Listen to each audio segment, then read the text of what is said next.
When did you realize your childhood hero was actually a fraud? I never thought my life would unravel because of one person, especially not the man I worshipped as a child.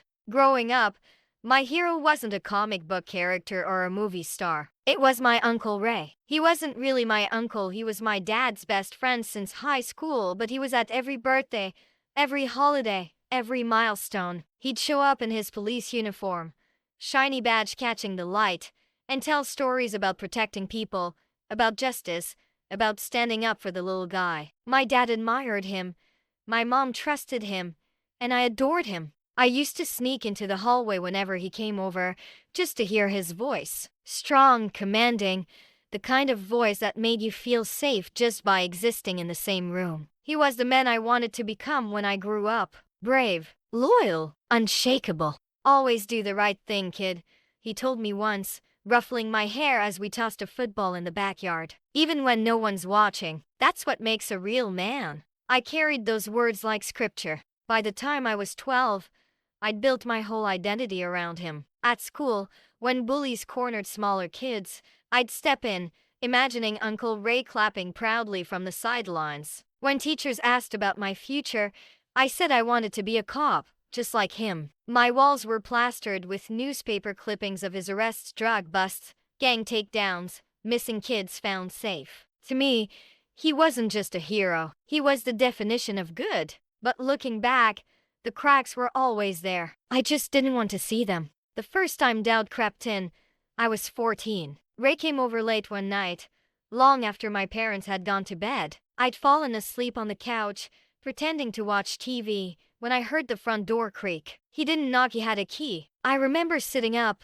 rubbing my eyes, and seeing him moving quickly, quietly, like someone who didn't want to be caught. "Uncle Ray?" I whispered. He jumped. For just a second, I saw something sharp flicker across his face, like a mask slipping. Then he smiled, all warmth again. "Hey, champ! Didn't mean to wake you. Just dropping something off for your dad." He set an envelope on the counter, ruffled my hair, and left before I could ask more. The next morning, Dad tucked the envelope into his desk drawer without saying a word. When I asked about it, he just muttered, "Work stuff," and changed the subject. I told myself not to think about it. Heroes don't sneak around. Heroes don't lie. Still, I started noticing things. The way he'd show up with wads of cash even though everyone said cops didn't make much. The way my mom's voice went tight whenever his name came up. The bruises on my cousin Jenna's arms one summer when she stayed with us, and how she flinched whenever Ray walked into the room.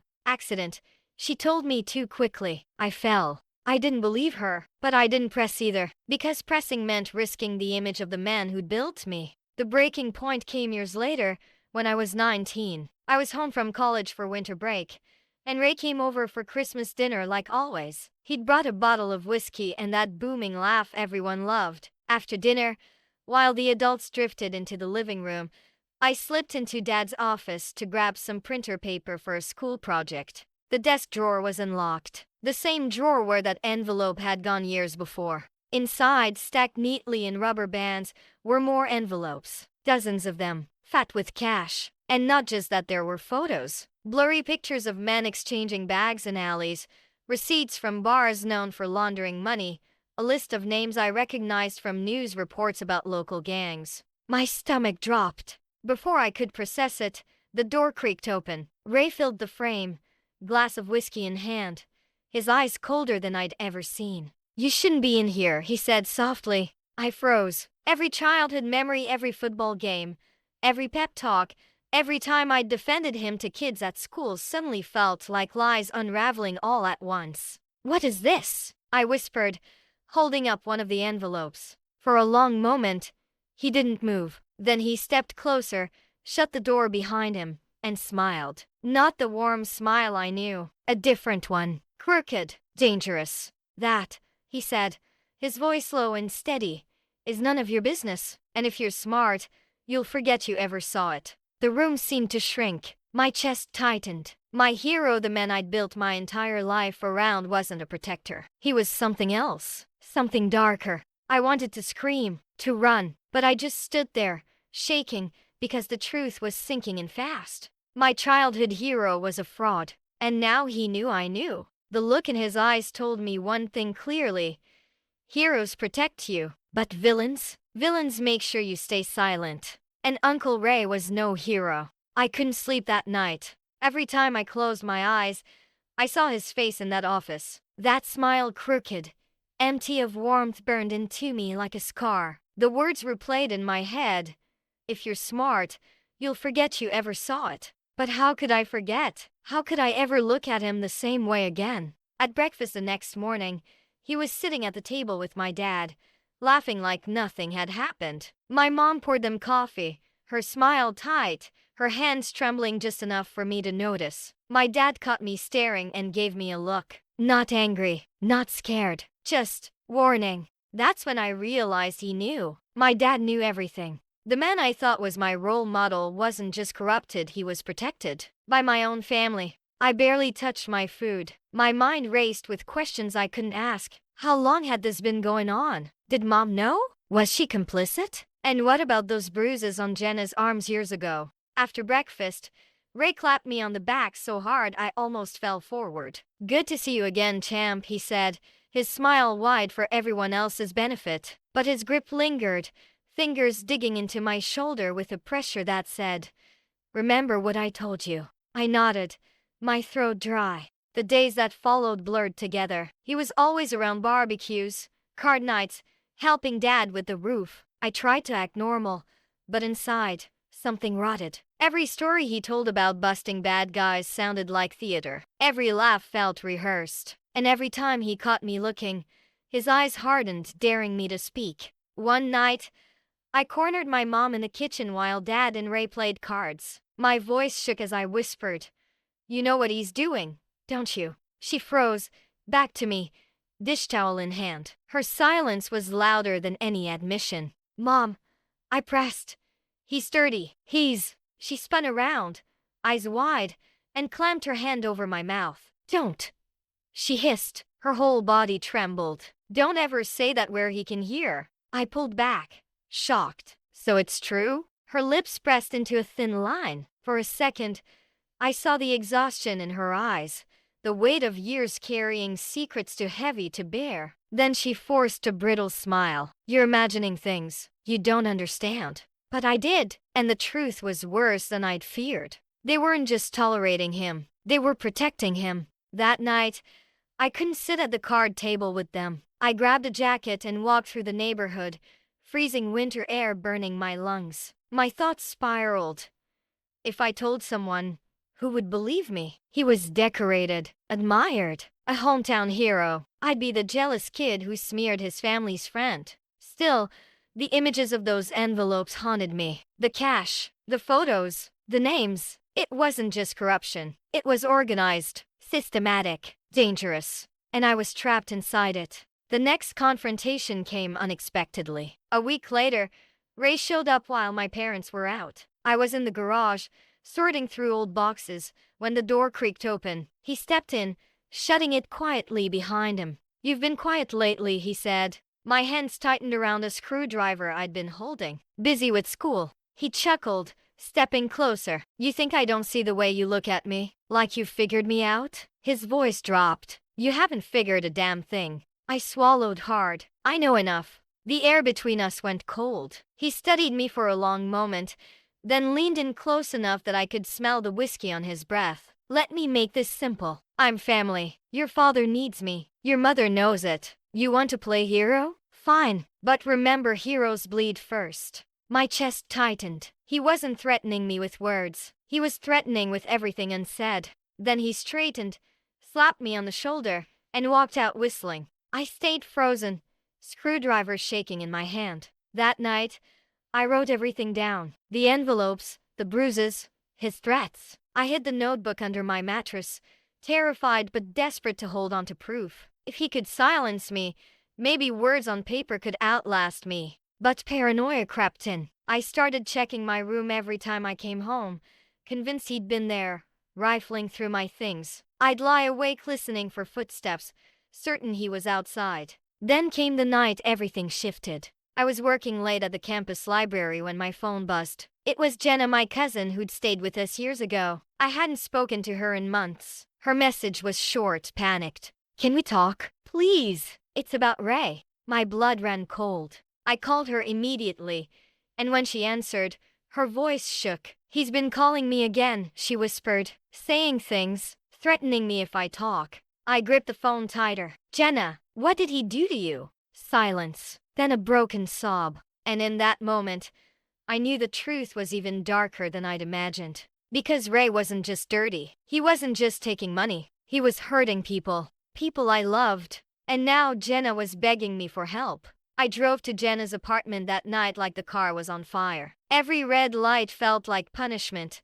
Every minute wasted another chance for him to get to her. By the time I pulled into her complex, my hands were slick with sweat. She opened the door before I even knocked. Her face was pale, eyes bloodshot, and she kept glancing over her shoulder like someone was following her. He knows where I live, she whispered, pulling me inside. He called from a blocked number and described the shirt I was wearing yesterday. He's watching me. The words twisted my stomach. Jenna, what happened? Back then, when you stayed with us, the bruises, was it him? Her lips trembled. She nodded once, barely moving, like even admitting it might summon him. Then the whole story spilled out in broken pieces. The summer she stayed with us, he'd cornered her when no one else was around, touched her, threatened her, told her no one would believe her over a decorated officer. The bruises on her arms hadn't been from an accident, they'd been from her fighting him off. She'd never told my parents. She'd been too scared. And now he's calling again. She choked out. After all these years, my chest burned. I wanted to punch through the wall, to break something, to erase the fear shaking her voice. But I forced myself to stay calm. She needed me steady. Did you record the calls? Save the numbers? She shook her head. It's always blocked. And when I told the police last time, they looked at me like I was crazy. He's one of them. You don't get it. He owns this town. Her words hit like a hammer. She was right. Everyone admired him. They saw the hero, not the predator hiding underneath. But I'd seen the other side now too. The envelopes, the threats, Jenna's scars. I made a promise then, not out loud, not to her but to myself. I was going to destroy him. The next morning, I went home and confronted my father. He was in the garage, sanding down an old table, pretending we lived a normal life. You knew, I said. My voice cracked, but I didn't care. About Jenna, about everything. You knew. The sander whirred for a moment before he shut it off. His shoulders slumped. He didn't look at me when he spoke. Drop it. Drop it. My voice rose, shaking with fury. He heard her. He's dirty. He's threatening people. And you what? You just look the other way? Dad finally turned, eyes heavy with something between shame and resignation. You don't understand what you're dealing with. Ray has friends in high places. Judges. Detectives. He saved my life once. Without him, I wouldn't be here. We owe him. Owe him. The words made me sick. You owe him more than your own daughter's safety? I snapped. Dad flinched, but he didn't answer. And that silence told me everything. My own father wasn't going to protect us. He'd chosen loyalty to Ray over his own blood. That night, I pulled out the notebook from under my mattress and added Jenna's story. Every detail she'd given me, every word she'd whispered through her tears. I knew it wasn't enough, not yet, but it was something. A record. A truth he couldn't erase. But paranoia crept deeper. If Ray found out I was keeping notes, it was over. He'd silence me the same way he silenced Jenna. I started hiding the notebook in different places every day, inside a vent, taped under a drawer, wrapped in plastic behind the toilet tank. My heart hammered every time I moved it, convinced he was watching, waiting for me to slip. Days passed. Jenna stopped answering my texts. When I finally drove back to her apartment, she was gone. The landlord said she'd left in the middle of the night. No forwarding address. Just vanished. I drove home in a fog, gripping the steering wheel so tight my knuckles ached. She hadn't vanished. She'd been erased. That evening, Ray showed up for dinner like nothing had happened. He laughed with my dad, kissed my mom on the cheek, and dropped a small wrapped gift in front of me. For the college kid, he said, grinning. Inside was a pocket knife. Sleek. Sharp. Too sharp. Every man needs to learn how to protect himself, he said, his eyes locking on mine. His voice dipped just enough for me to hear the real message. I know what you're doing, and I'm watching you. I barely touched my food. My mind screamed with panic and rage, but outwardly I smiled, pretended to be the obedient kid he remembered, because I couldn't let him see how close I was to snapping. That night, lying awake with the knife on my desk, I realized something. Heroes don't give knives as warnings. Villains do. And if I didn't do something soon, I'd be his next victim. The knife sat on my desk like a curse. Every time I glanced at it, my stomach churned. Was it a gift? A warning? Both? I kept replaying his words, the way his eyes lingered on me when no one else was looking. The longer I stared at that blade, the more a dark thought crept in.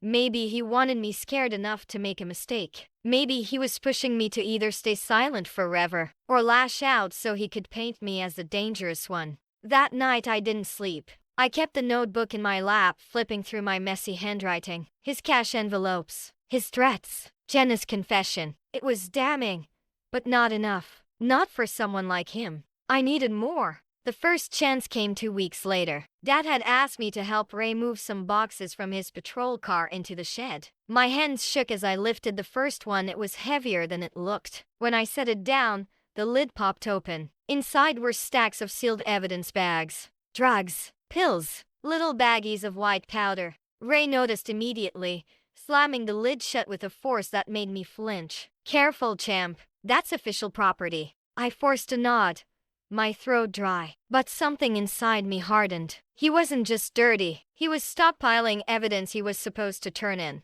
Maybe selling it, maybe worse. That night, I snuck back into the shed. My hands shook as I pried the box open again. I pulled out one of the bags and stuffed it deep in my backpack. Evidence. Real, physical proof. For days, I carried it everywhere. To class, to the library, even to the shower. If he searched my room, he wouldn't find it. But the fear never left. Every time my phone buzzed, I expected his voice. Every knock on the door made my heart jump. Then, one night, he caught me off guard. I was walking home from the library, earbuds in, when I noticed headlights creeping behind me. A familiar black SUV. My stomach dropped. The car slowed, then stopped. The window rolled down. Ray leaned out, smiling like a wolf. Need a ride, kid? I froze on the sidewalk. No thanks, I muttered, forcing my legs to keep moving. The car inched forward beside me. Come on.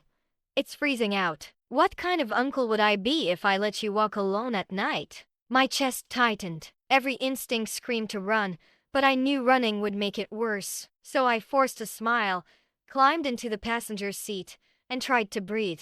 The car smelled like whiskey and leather. His hands gripped the wheel tight, knuckles pale. You've been distant, he said casually, eyes on the road. I don't like distance. Distance means secrets. I swallowed hard. Just busy with school. He smirked. Busy kids don't snoop in sheds. Busy kids don't ask dangerous questions. My pulse pounded in my ears. He knew. Somehow he knew. I don't know what you mean, I whispered. Ray's hand shot out, gripping the back of my neck, squeezing until pain shot down my spine. Don't play games with me. You're smart. Be smarter. Some truths will bury you. He released me.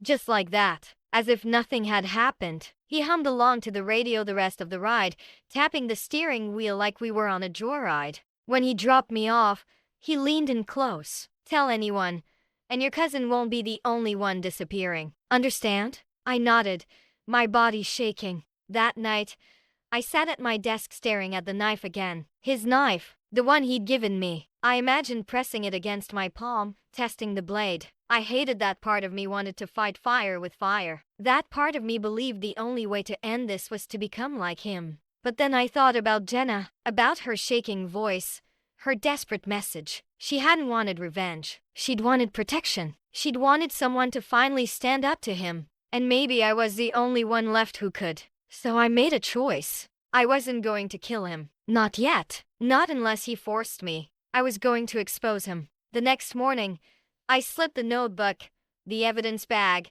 and my shaking resolve into my backpack. I walked into the campus library, logged into a computer, and started typing an anonymous email to an investigative journalist I'd been following for months. Every detail, every date, every threat, I poured it all out. My fingers flew over the keys, sweat dripping down my temple. At the bottom, I attached photos of the evidence bag, careful not to reveal my face. Then I hit send, and for the first time in months, I felt something close to hope. But that hope lasted less than a day, because the next evening, when I came home, my room was trashed, drawers yanked out, mattress flipped, closet torn apart, and on my desk sat the knife, clean, polished, waiting, with a single note beneath it, scrawled in his handwriting. You're not as smart as you think. I stood frozen in the doorway, staring at the knife gleaming under my desk lamp. The note beneath it seemed to pulse with every heartbeat. You're not as smart as you think.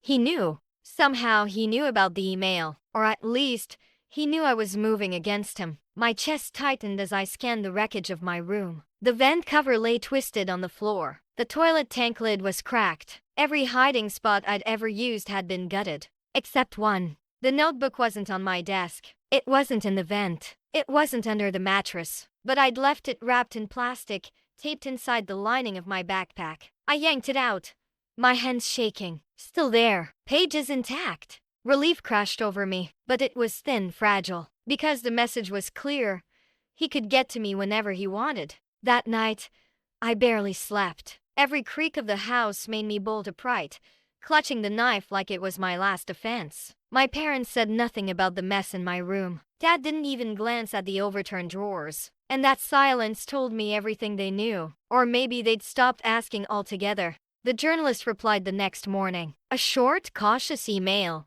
Received. Verifying. Need more evidence before we can run with this. Stay safe. I reread it a dozen times, my frustration mounting. More evidence. Wasn't Jenna's confession enough? Wasn't the drugs? The threats? Apparently not. So I made another choice. One that terrified me even as I planned it. If the journalist needed more, I'd get it straight from the source. That weekend, Dad and Ray were working on the shed again. I waited until they took a break, beers in hand, laughing on the porch. My heart thundered as I slipped around back, crouched low, and slid into the shed. The box of evidence was gone, replaced with another thicker, locked with a heavy padlock. I cursed under my breath, but then I noticed the corner of a file folder sticking out from under a tarp. I pulled it free. Inside were printed reports, arrest logs, surveillance photos, official documents, but with whole sections blacked out. Some had Ray's handwriting in the margins,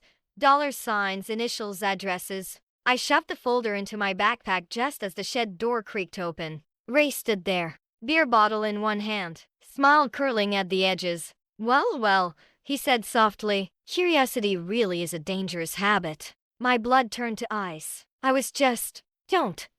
He snapped. The smile vanished. His eyes burned into mine. You think you're playing detective? You're a kid. A stupid kid who doesn't understand how the world works. He stepped closer, blocking the door. People like me keep the machine running. We grease the wheels. We make sure everyone gets their cut. You tear that down, and the whole town burns. Is that what you want? To watch your parents lose everything? To watch Jenna disappear for good? His words sliced through me. For a second, I almost faltered, almost believed him. But then I remembered Jenna's bruises, her trembling voice, the way she'd begged for help. I tightened my grip on my backpack. Maybe the town deserves to burn. His eyes narrowed, his jaw clenched. For a heartbeat, I thought he was going to hit me. Instead, he stepped aside, motioning to the door. Get out, he growled. Before I changed my mind, I bolted. Back in my room, I stuffed the folder deep into my backpack with the notebook. My hands shook too hard to type,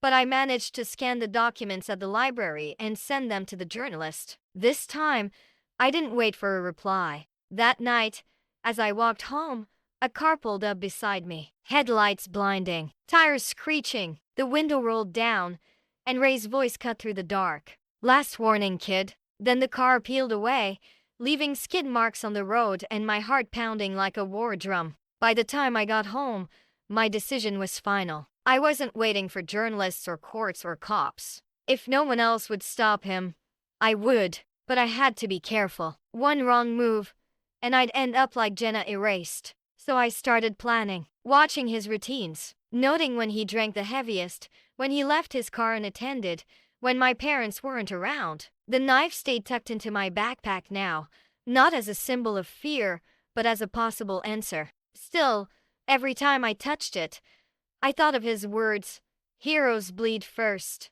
And for the first time, I wondered, what if surviving him meant becoming the villain myself? The plan consumed me. I couldn't sit through lectures, couldn't hold conversations with friends. Every moment my brain circled back to him, how to get proof, how to stay ahead, how to survive. Ray had woven himself into every corner of my life. He'd drop by unannounced, linger in our kitchen, sit at our table as if he belonged more than I did. Every knock at the door made me flinch.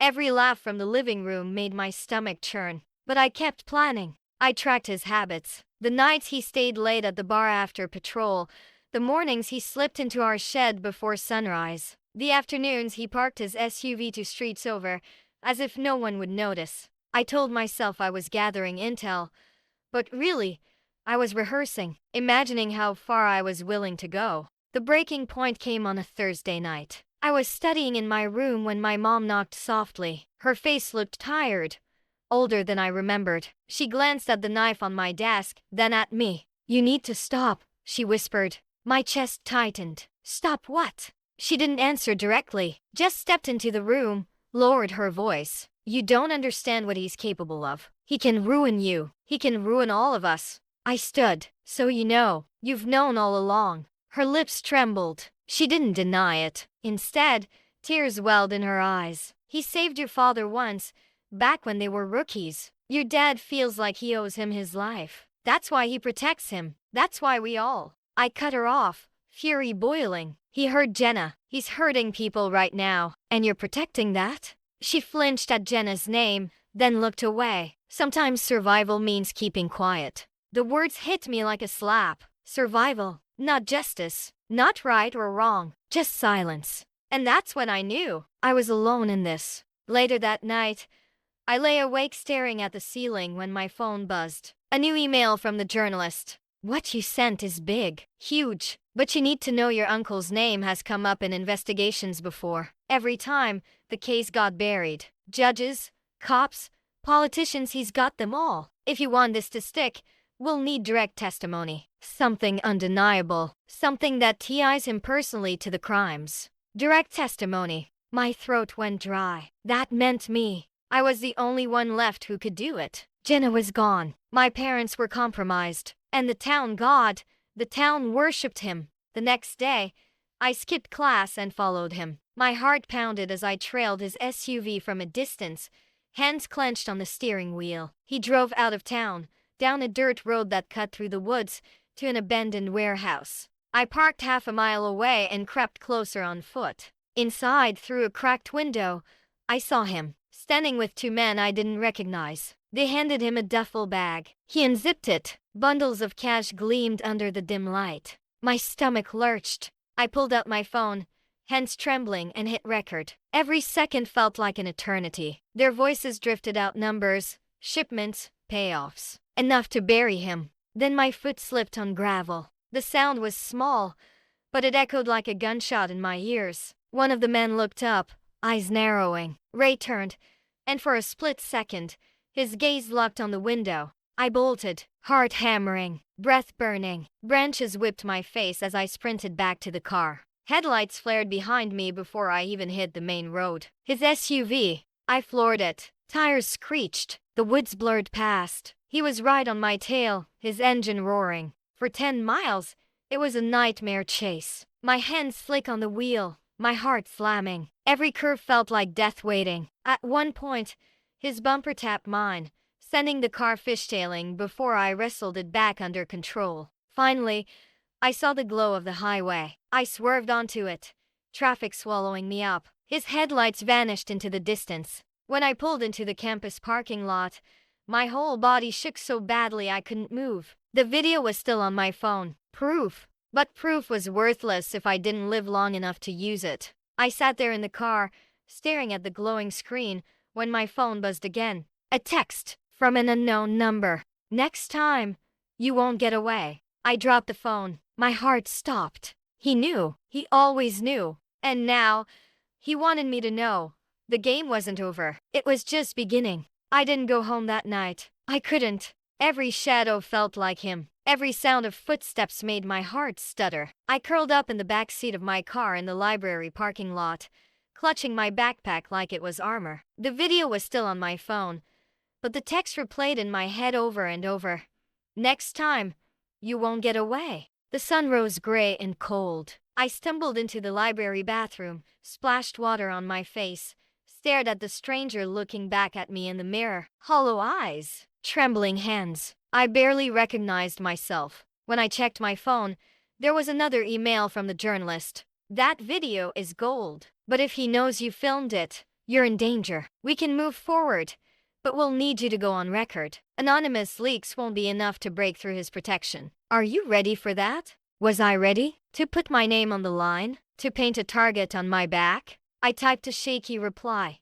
Yes, I'll do it. I hit send before I could change my mind. Later that day, I drove back to my parents' house, every mile heavier than the last. Dad was in the driveway, washing the car like nothing was wrong. I wanted to scream at him, to shake him awake, but all I could do was walk past. Inside, Mom sat at the kitchen table, sipping coffee. Her eyes flicked to me, then to my backpack. She knew I was hiding something, but she didn't ask. She never asked. That night, I locked myself in my room and wrote out a statement. Everything. The envelopes, the threats, Jenna, the warehouse. My hand cramped, but I didn't stop until the whole truth sat in front of me in black ink. I scanned it, attached a video, and sent it all to the journalist. Then I waited. 2 days passed. Nothing. No reply. No update. My anxiety chewed me raw. Did they get cold feet? Did Ray intercept it? Was I already too late?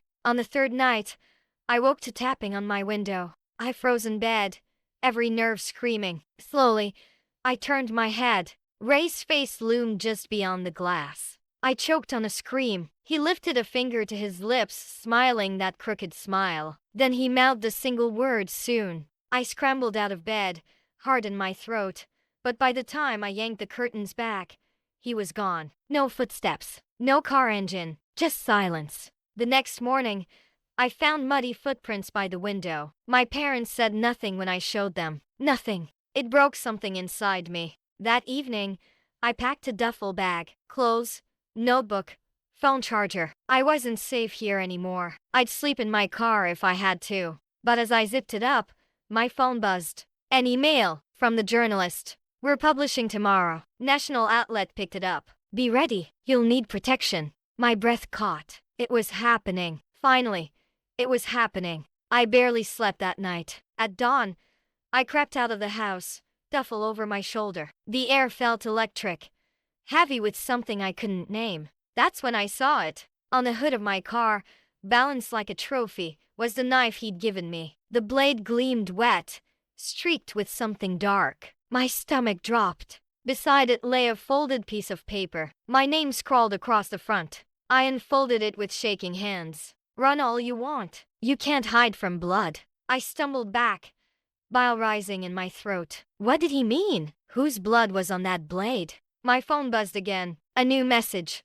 Unknown number. Check the news. I fumbled to open a browser, my fingers clumsy with dread. The headline flashed across the screen. Local teen missing, police seek information. The photo below punched the air from my lungs. Jenna, her face smiling weakly, framed in the missing banner. My hands went cold. He'd found her. He'd taken her. And the knife on my car, was it her blood? Or just a threat? I collapsed against the car door, breath ragged, the world spinning. The story was set to publish in hours. The truth was finally coming out. But if Jenna was gone, if he'd silenced her for good, what would happen to me? The knife gleamed up at me, mocking, daring me to make a choice. Fight or run. Either way, he'd already made one thing clear. The real war was just beginning. The article dropped at noon. I sat in the back corner of the library, hunched over my laptop, heart pounding as the page refreshed. There it was, front and center on a national site. Decorated officer tied to organized crime and abuse allegations. My words, my video, my name. They didn't keep me anonymous. The journalist said credibility depended on me going public, and I'd agreed. Still, seeing it in print sent ice through my veins. There was no turning back. By the time I scrolled halfway, My phone exploded with notifications, emails, texts, calls from numbers I didn't recognize. Some were supportive, others were vicious. But one message cut through the chaos. From Ray. "You've made a mistake you can't undo." I dropped the phone. My hands shook so badly I could barely breathe. The librarian glanced at me, concern etched in her face, but I shoved my laptop shut and bolted outside. The town felt different already. People whispering, pointing, some with sympathy, some with doubt. My parents' house was swarmed with reporters by the time I drove past. Cameras flashing, neighbors staring, my father standing on the porch,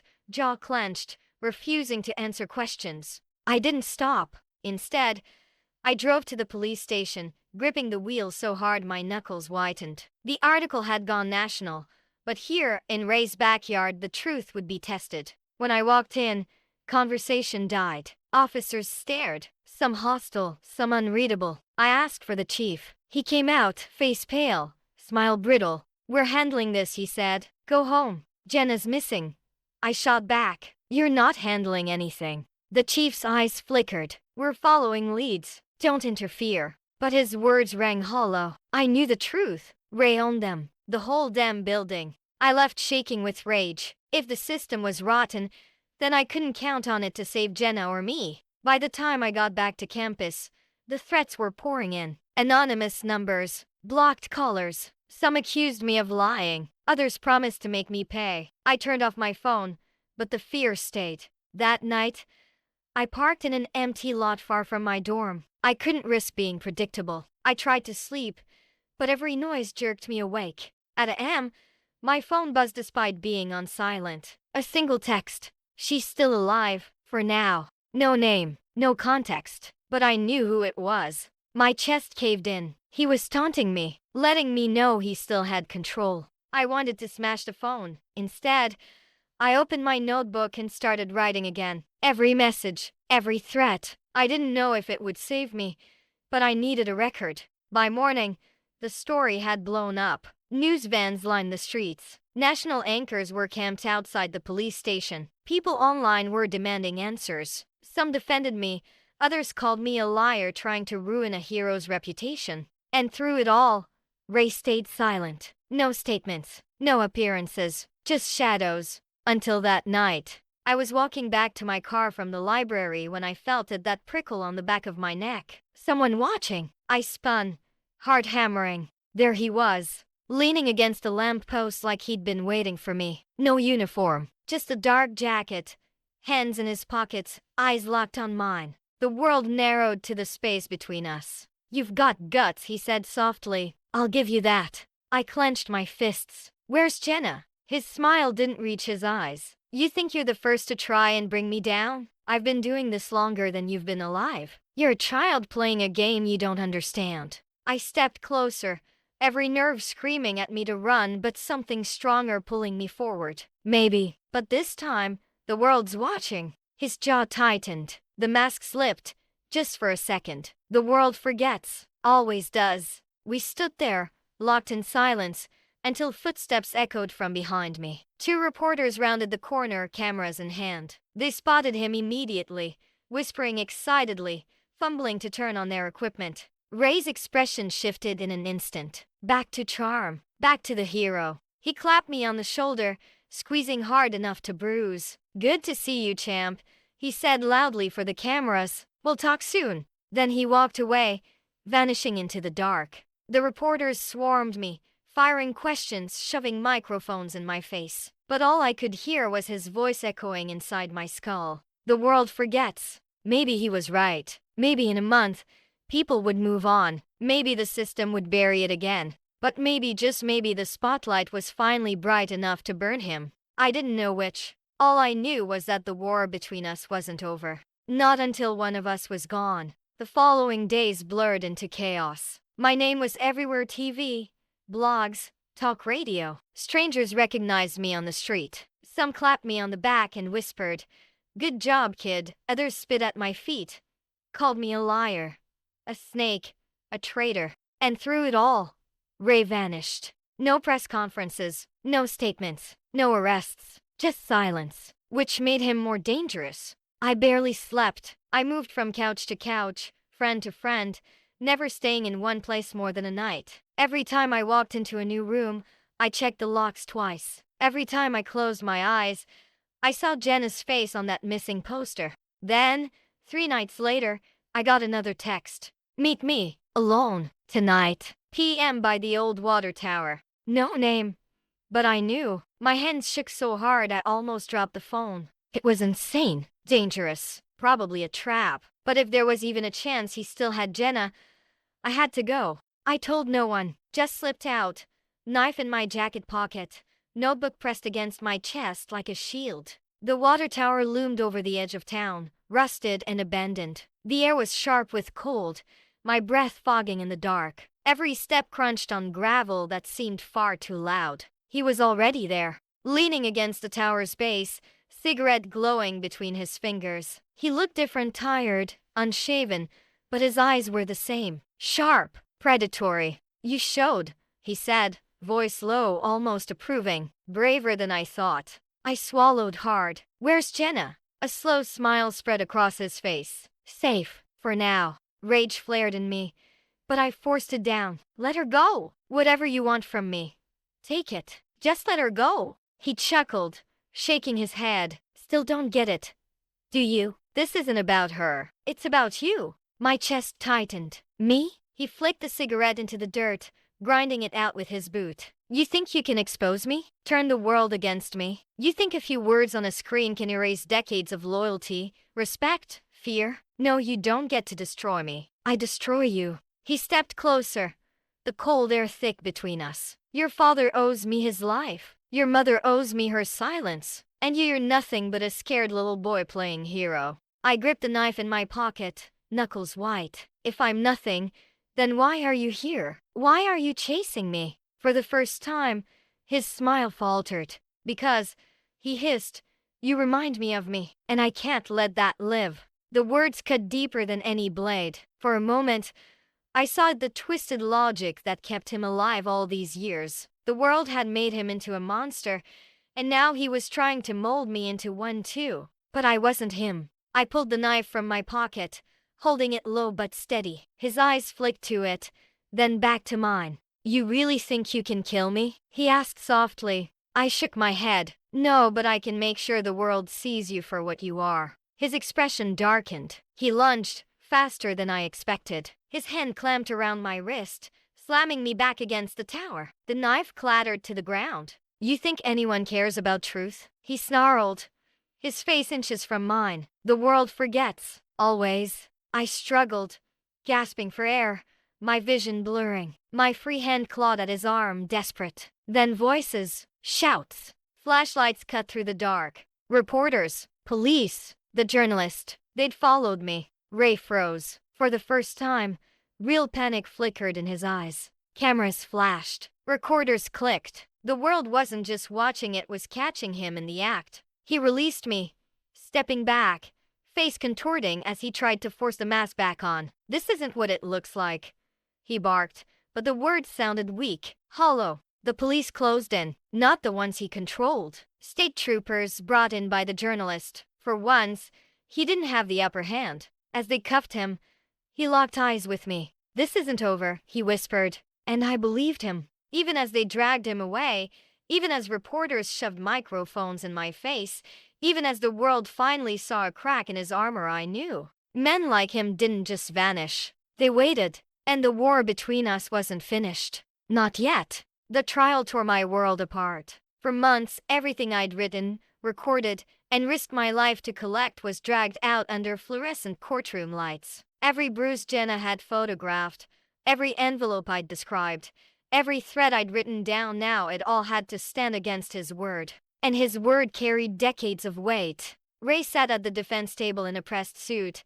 hair neatly combed, his badge gleaming like a medal. To the jury, he looked like the hero they'd known for years. To me, he looked like the man who'd pressed a knife into my palm and whispered death into my ear. He played his role perfectly. He wept on the stand, spoke about how much he loved our family, how he'd mentored me, only to be repaid with lies from a troubled kid desperate for attention. My father even testified for him, voice shaking, describing how Ray had once pulled him from a burning car on duty. The courtroom ate it up, but then came Jenna. She walked in wearing a simple black sweater, hair tied back, face pale but determined. I hadn't seen her since she vanished. When her eyes met mine across the room, I nearly broke down. She told them everything. How he'd cornered her that summer. How the bruises hadn't been from an accident. How he'd called her in the middle of the night, threatening silence. Her voice trembled, but it didn't break. For the first time, I saw cracks in his mask. The prosecutor showed the video from the warehouse, played the audio of his threats, caught on my phone. Piece by piece, the myth of the hero cop unraveled. The verdict came after 2 days of deliberation. Guilty. On counts of corruption, evidence tampering, abuse of power. Not guilty on others. The system couldn't convict him of everything, but it was enough to strip his badge, enough to put him behind bars for years. When the gavel struck, a sound like thunder in my ears, I thought I'd feel relief, victory, but all I felt was empty, because none of it brought Jenna's lost years back. None of it erased the fear he'd carved into me. None of it gave me back the childhood I'd built around the lie. In the weeks after, my parents' house turned into a battlefield. My father refused to speak to me, pacing the halls like a ghost, muttering that I'd betrayed him. My mother avoided my eyes, her silence heavier than words. To them, I wasn't their son anymore. I was the traitor who tore apart the family. Jenna moved 2 states away, trying to start fresh. Sometimes we text, sometimes she answers, but there's always distance in her words, scars that will never fully fade. The journalist won awards for the story. My name was printed in papers across the country. People called me brave. Some even called me a hero. But I didn't feel like one. Most nights, I still wake to the memory of his face outside my window. The note on my desk. The knife, gleaming in the dark. Because even in prison, his words echo. The world forgets. And maybe he's right. The town already whispers about how unfair the trial was. Some call him a scapegoat.